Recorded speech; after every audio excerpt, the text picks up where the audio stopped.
Hello नमस्ते। Welcome to revamp I of Neil. कहते हैं हमारे देश में कुछ शहर ऐसे होते हैं जहां इतिहास सिर्फ पुराने पत्थरों या किलों में कैद नहीं मिलता, जहां मंदिर सिर्फ दर्शन की जगह नहीं होते, और जहां बहती हुई नदी सिर्फ पानी का बहाव नहीं बल्कि हजारों सालों के विश्वास की जिंदा धरोहर होती है। और ऐसा ही एक अनोखा शहर है उज्जैन। एक ऐसा शहर जिसके उतने ही नाम हैं जितनी इसकी सदियों पुरानी परतें। अवंती, उज्जैनी। ऐसा क्या गहरा रहस्य छिपा है यहाँ की हवाओं में, जो इसे पूरे भारत के बाकी सभी तीर्थों से बिल्कुल अलग और एक अलग ही एनर्जी डायमेंशन में खड़ा कर देता है। चलिए आज के इस एपिसोड में चलते हैं वक्त के उस पार और शुरू करते हैं एक ऐसी ही स्पिरिचुअल जर्नी हिमेंद्र जी के साथ, जहां हर धड़कन में सिर्फ एक ही गूंज है, हर हर महादेव। तो वेलकम हिमेंद्र जी। जय महाकाल। नमस्कार अवनीत जी। उज्जैन एक शब्द ही नहीं है, एक पूरी गाथा है। उज्जैन की जब हम बात करते हैं तो समय की गणना या काल की गणना जो है वह उज्जैन से मानी गई है। उज्जैन को आप पृथ्वी की नाभि भी कह सकते हैं। जो आज की डेट में ट्रॉपिक ऑफ कैंसर जो है यहाँ से गुजर रहा है, और पिछले कई वर्षों पूर्व जो आपकी प्राइम मेरिडियन लाइन मान लीजिए या समय की गणना का जो कालखंड मान लीजिए, वो उज्जैन से ही माना गया है। स्वयं वराह मिहिर जो है उन्होंने जो काल की गणना की है, या जितने भी एस्ट्रोनॉमिकल एक्सप्लोरेशन हुए हैं उज्जैन से ही हुए हैं। मतलब उज्जैन अगर आप प्री हिस्टोरिक भी जाइए या फिर हम अपने पुराणों में जाएं तो उज्जैन को बहुत नामों से पुकारा गया है, और ये स्वयं महाकाल की नगरी है। तो उज्जैन को एक समय के धागे में पिरोना या कुछ शब्दों में पिरोना बड़ा ही मुश्किल काम है। मैं अपने छोटे से ज्ञान से कोशिश करूंगा कि मैं उज्जैन के बारे में या महाकाल के बारे में कुछ बता सकूं। हम उज्जैन की बात करें तो उज्जैन को कई नामों से बुलाया गया है। एक नाम है कनक श्रृंगा, एक नाम है कुशस्थली, उज्जैनी, अवंती, अमरावती, विशाला, पद्मावती। तो अलग अलग नाम से अलग अलग कालखंडों में उज्जैन को पुकारा गया है। कनक श्रृंगा जब स्वयं भगवान विष्णु से मिलने ब्रह्मा जी और महादेव पृथ्वी पर आते हैं, तो उनसे मिलकर विष्णु बहुत प्रसन्न हो जाते हैं। तो वो ब्रह्मा जी को नॉर्थ का और महाकाल को या भगवान शिव को साउथ का पोर्शन देते हैं, जहाँ पे अवंती में। इसलिए उसका नाम कनक श्रृंगा भी है। एक बार जब ब्रह्मा जी सृष्टि की रचना करके विष्णु जी का हवन करते हैं, तो वो उनके लिए अपने लिए स्थान मांगते हैं।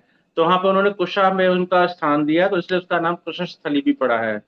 और अवंती, उज्जैनी, उज्जैनी जो विजयनगर बेसिकली, जो जो कभी हारा ना हो, राइट। एंड पद्मावती बिकॉज जब समुद्र मंथन होता है तो महालक्ष्मी जो है स्वयं आके यहाँ पे विराजमान होती है, और यहीं पे जितने भी विष और जितने भी रत्न या जो भी मिला था समुद्र मंथन से, सबका बंटवारा यहीं पे हुआ, राइट।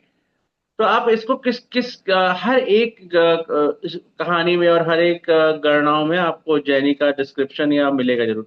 ये 7 मोक्ष स्थानों में से एक माना गया है।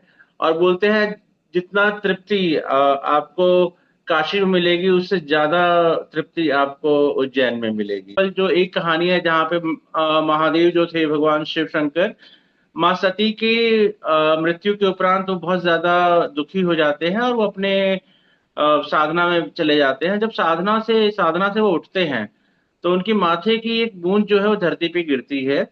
और जो धरती है उसको वो पुत्र रूप में परिवर्तित हो जाता है। वो धरती उसको अपना पुत्र मान के, माँ भूदेवी जो है, जो धरती माता है, वो उनको अपना पुत्र मान करके उनको अपना स्तनपान कराती हैं। और यह देखकर भगवान शिव बहुत प्रसन्न होते हैं और उनको वरदान देते हैं कि मेरे पुत्र को तुमने अपनाया है।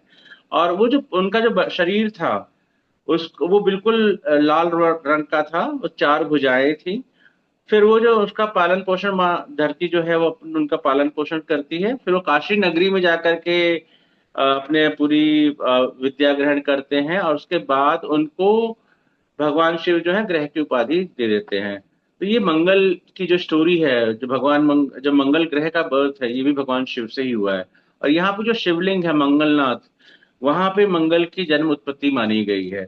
तो अगर मंगल रिलेटेड कोई प्रॉब्लम आपको आ रहा है तो you can visit Mangalnath, and वहाँ पे जो आप चढ़ावा दे सकते हैं, आप वहाँ पे पूजा पाठ करवा सकते हैं।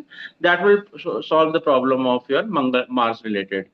सिमिलरली यहाँ पे शुक्रेश्वर महादेव भी हैं, तो अगर आपको शुक्र रिलेटेड प्रॉब्लम आ रही है तो उसके लिए भी आप शुक्रेश्वर महादेव के दर्शन कर सकते हैं।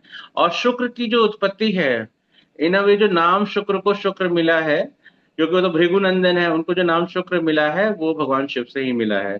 जब अंधकासुर के साथ युद्ध हो रहा था तो भगवान शिव जो है शुक्र को निगल जाते हैं, कई हजार वर्षों तक वो भटकता रहता है, फिर शुक्र के फॉर्म में वो भगवान शिव के शरीर से निकलते हैं, और पार्वती उनको अपना पुत्र मानती है, भगवान शिव के लिए भी पुत्र समान हो जाते हैं। तो उनका नाम फिर इसलिए उनका नाम शुक्र पड़ा। तो आप देखिए कितने ग्रह हैं, कितने प्लैनेट हैं जो भगवान शिव से रिलेटेड है, बहुत इजीली क्लोजली रिलेटेड है। तो इसलिए आप जो ये 84 शिवलिंग है, यहाँ पर आप कई शिवलिंगों पे जाकर के आप अपने जितनी भी प्रॉब्लम्स आप फेस कर रहे हो लाइफ में, you can do all the remedies and you can get the solution in Ujjaini. तो जैसे हम जानते हैं अभी नागपंचमी भी आ रही है, तो कोई ऐसा शिवलिंग जिसकी मान्यता उस दिन बहुत खास हो जाती है, या फिर जो हमारे ग्रहों हैं राहु और केतु, उनके लिए हम जहाँ विजिट कर सकते हैं? जी बिल्कुल, जैसे अब मैंने भी आपको बताया मंगल के लिए आप मंगलनाथ के दर्शन कर सकते हैं, वैसे ही सिंस नागपंचमी इज कमिंग, तो नागपंचमी के दिन यहाँ पर भगवान महाकाल के मंदिर में ही आई थिंक थर्ड फ्लोर पे, टॉप फ्लोर पे नाग चंद्रशेखर शिवलिंग है, जो नागपंचमी के दिन ही साल में एक बार खुलता है, और वहां पे लोग जाके उनके दर्शन करते हैं। तो आप अपने राहु केतु के लिए जो रेमेडी करनी है, उनके दर्शन करने प्राप्त करने हैं, तो that you can do with Nag Chandrashekhar. वैसे यहाँ पे अंगारेश्वर महादेव है, किसी के कुंडली में अंगारक योग बना हुआ हो तो उसको अंगारेश्वर महादेव के दर्शन करके जरूर आना चाहिए, वहां पे उसको उस प्रॉब्लम से सॉल्यूशन मिलेगा। आपने बात की थी अंगारक योग की, तो क्या आप उसके बारे में कुछ दर्शकों को बताना चाहेंगे, क्योंकि आई एम श्योर हर किसी को नहीं पता ये अंगारक योग देखते कैसे हैं। जब भी कुंडली में मार्स और राहु की युति या कंजंक्शन या एस्पेक्ट से ही अगर कॉम्बिनेशन क्रिएट हो रहा है तो उसको नॉर्मली अंगारक योग कहते हैं। नॉर्मली अगर नेटल चार्ट में अवेलेबल है तब भी, और कई बार ट्रांजिट में, या फिर कई ऐसी दशाएं होती हैं, अंतर दशाएं होती है जहां पे मार्स राहु का कॉम्बिनेशन बनता है। और अगर आपको किसी पर्टिकुलर एरिया में बन रहा है, फॉर एग्जाम्पल अगर आपको D10 में या डिविजनल चार्ट में मार्स राहु का कॉम्बिनेशन थर्ड हाउस में या फिर एट्थ हाउस में या ट्वेल्थ हाउस में बन रहा है, तो भी ये प्रॉब्लमेटिक रहेगा। तो इस केस में आपको अंगारेश्वर महादेव के यहाँ जाकर के उस पर्टिकुलर राशि में और हाउस में जिसमें विराजमान है उसके हिसाब से आप रेमेडी अपना इस मंदिर में जाके कर सकते हैं। अभी तक जैसे आपने राहु केतु के लिए बताया और अभी सूर्य ग्रहण होके निकला है, तो क्या हम्म। हम सूर्य देव के लिए भी यहाँ पे कोई देख सकते हैं शिवलिंग, जहाँ पे हम सूर्य देव के लिए जी सूर्य की रेमेडी? बिल्कुल, भगवान शिव ने एक बार यहाँ पे आदित्य यानी कि भगवान सूर्य को तर्पण दिया था। तब भगवान स्वयं सूर्य यहाँ पे प्रकट हुए थे, तब उनसे भगवान शिव ने आग्रह किया था कि वो आदित्य शंकर के रूप में यहाँ पे विराजमान हो। तो यहाँ पे भी उनका भी एक शिवलिंग आपको मिल जाएगा सूर्य के फॉर्म में। अब चंद्रदेव की भी अगर बात करें तो उनसे रिलेटेड भी कोई हो? जी, चंद्रदेव से रिलेटेड तो वैसे भी हमने सोमनाथ की बात कर ली थी। शिवलिंग में यहाँ पर आप देखेंगे तो सोमेश्वर महादेव हैं, हम्म। ओमकारेश्वर महादेव है। सोम के लिए या चंद्र रिलेटेड प्रॉब्लम के लिए आप इस मंदिर में जा सकते हैं। तो अब अगर हम बात करें यहाँ पर, तो एक जहां तक मैं जानती हूँ शिवलिंग है लोकपालेश्वर, तो अगर आप उससे रिलेटेड कुछ बता पाए दर्शकों को।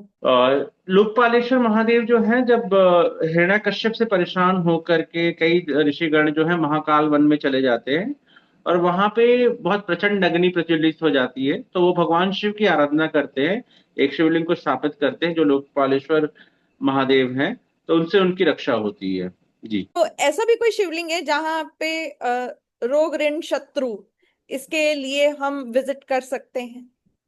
जी, जो छठा भाव है कुंडली का वो रोग ऋण शत्रु का बनता है।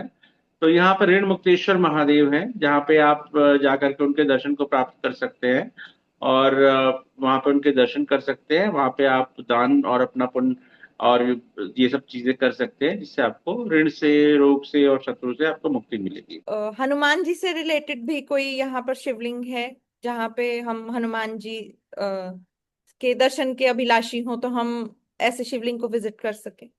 जी बिल्कुल, एक कहानी जो हमको स्कंद पुराण में ही मिलती है, जब महर्षि अगस्त भगवान राम से मिलते हैं और वो बोलते हैं कि जो हनुमान जी है वो रुद्र अवतार है, तो इनमें कौन ज्यादा शक्तिशाली है। तो ये सवाल सुन करके हनुमान जी ये सोचते हैं कि जो मेरी तुलना है वो स्वयं भगवान शिव से महर्षि अगस्त्य ने कर दी है।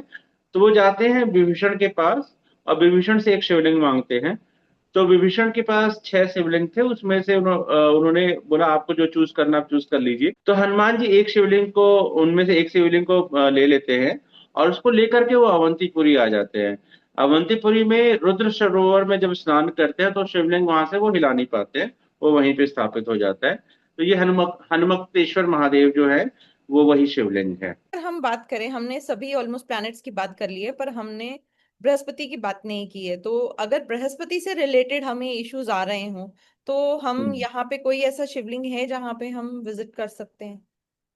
देखिए, ये पूरी जो क्षेत्र है, ये पूरा क्षेत्र ही बृहस्पति का आप मान के चलिए, क्योंकि जहाँ पे इतने सारे शिवलिंग, स्वयं माँ गढ़कालिका, हर्ष सिद्धि और पूरा शिव परिवार विराजमान है, तो वो उससे बड़ा विष्णु क्षेत्र, सॉरी, उससे बड़ा जुपिटर का कारक तो आपको कहीं मिलेगा नहीं। वैसे भी बिल्कुल। सब स्वयं भगवान कृष्ण ने यहाँ पे संदीपनी मुनि के आश्रम में आकर के दीक्षा ग्रहण की है। और ये भी बड़ा इंटरेस्टिंग स्टोरी है, क्योंकि जहाँ हम जानते हैं महाकाल जो है इस पूरी इस क्षेत्र को रूल करते हैं, यहाँ के वो राजा है। और जब भगवान कृष्ण यहाँ पर आते हैं, दीक्षा ग्रहण करते हैं, तो गुरु दक्षिणा में संदीपनी मुनि ने अपने पुत्र से मिलने की बात करी। तो वो हम्म। स्वयं जल के अंदर जाते हैं और वहां पे वो उनके पुत्र को काल के ग्रास से लेके वापस आ जाते हैं। तो ये धरती ही शायद संजीवनी विद्या से परिपूर्ण है। तो महाकाल में जब आप आते हैं तो काल भी आपका कुछ बिगाड़ नहीं सकते हैं। तो इसलिए भगवान महाकाल की जो आराधना है वो सबको करनी चाहिए और इस जगह पे जरूर विजिट करना चाहिए। तो वैसे तो उज्जैन नगरी की हर बात ही खास है, और आज आपने इतनी सारी कहानियां सुनाई related to so many Shivlings. पर कोई खास अगर चीज आप बताना चाहें, खासकर पितरों से रिलेटेड, क्योंकि अभी श्राद्ध पक्ष भी आने वाले हैं, तो अगर वो आप बताना चाहें इसके बारे में कुछ तो। जी बिल्कुल, बहुत अच्छा सवाल किया आपने। तो एक छोटी सी कहानी आती है कि जब स्वयं भगवान महाकाल या महेश्वर ने कपाल से जल को पी करके उस जल को फेंक दिया था, तो वहां पे गंधवती नामक नदी प्रकट हो गई थी, जिसका अभी शायद लोप हो चुका है। बट शिप्रा में ही आप अगर सूर्य चंद्र ग्रहण हो और वहां पे चंद्र ग्रहण में आप उसमें स्नान करके गंधवती घाट या उस पे आप पितरों का तर्पण करवाइए। तो बोलते हैं कि जो तर्पण आपको एक माह में आप तर्पण करिए, जो मिलेगा उसका फल एक बार में मिल जाएगा। और एक बार यहाँ पे आपने तर्पण कर दिया तो 12 वर्षों तक के लिए आपके पितर शांत हो जाते हैं। तो डेफिनेटली आप जब भी आपको मौका मिले, तिथि और समय के अनुसार अगर आपका बन रहा है, तो आप वहां पे जरूर तर्पण करवाइए। ये एक प्रकार से बहुत ही मोक्ष प्रदायिनी क्षेत्र है। जो महत्व हमें हमें बद्रीनाथ आश्रम में या काशी में या गया जी में या कांची में मिलता है, वही फल आपको अवंती में भी मिलता है। तो आज हमने जानी उज्जैन से रिलेटेड बहुत सारी गहरे रहस्य, जो पता होने जरूरी भी होते हैं कई बार। तो आज हम इसको यहीं विराम देते हैं। तो आज के लिए इतना ही। अगर आपके कोई भी क्वेश्चंस रह गए हों उज्जैन से रिलेटेड, तो प्लीज डू कमेंट और हम उनका जवाब जल्द से जल्द देने की कोशिश करेंगे। थैंक यू हिमेंद्र जी, आप आए, आपने इतना समय निकाला और हमारे हमें इतना सब ज्ञान दिया। धन्यवाद आपका बहुत ज्यादा। नमस्ते, बहुत बहुत थैंक यू उस ऑडियंस का जिन्होंने हमें इतनी देर सुना। नमस्कार सभी को। धन्यवाद।